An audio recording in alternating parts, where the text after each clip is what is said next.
Music's just something I always wanted to do, something I was always into. I mean, I had a few other options and a few other things I was into, but music was always the one that, yeah, it's not the only thing I do, but it's something that I think is central to what I do. I suppose don't believe the hype, you know, and what I mean by that is young people growing up in particular kinds of neighbourhoods are encouraged to behave in certain ways, and they're sold the idea that behaving in certain ways is almost like a rebellion against the system. But when you watch too many shows like Fresh Prince, and Carlton's always the idiot, but he's the smart one, you know what I mean? It makes you think, who wants to be smart? You watch shows that you don't realise how subtly this stuff goes in you now, how the smart person on TV is always a punk. So people think, oh, I don't want to be smart, I want to be like the Will Smith character, getting bare girl, not paying no attention in school, blah, blah, blah. In the real world, the youth who today is a geek in school, when you get to late 20s like me, he's the youth who's an architect now, or a doctor, or a surgeon. You know, one of my best friends is a surgeon. Nice car, you know, his life's good, good apartment, great life.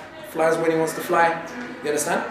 My other friends who didn't make such good decisions, you know, when we go to Zimbabwe or we're going to Indonesia in a couple of weeks, they're not there, are they? Do you understand what I'm saying? So it's like, anyway, that's my long waffle for don't believe the hype.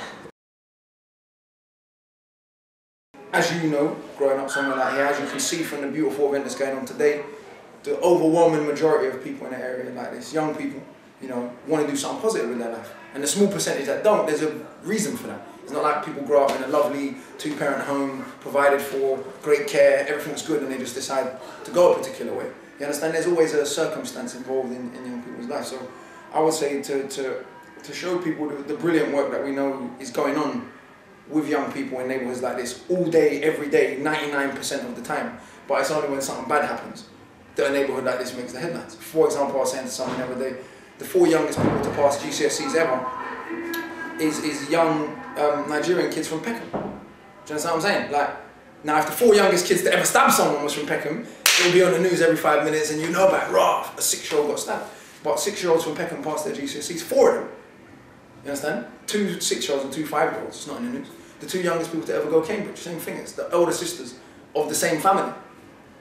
You know what I mean? They're from the same hood, they're growing up in the same stuff, etc, etc, etc, but they're not being promoted as the thing that young people growing up somewhere like Hackney could aspire. Because you might look at them and say, wow, hold on a minute.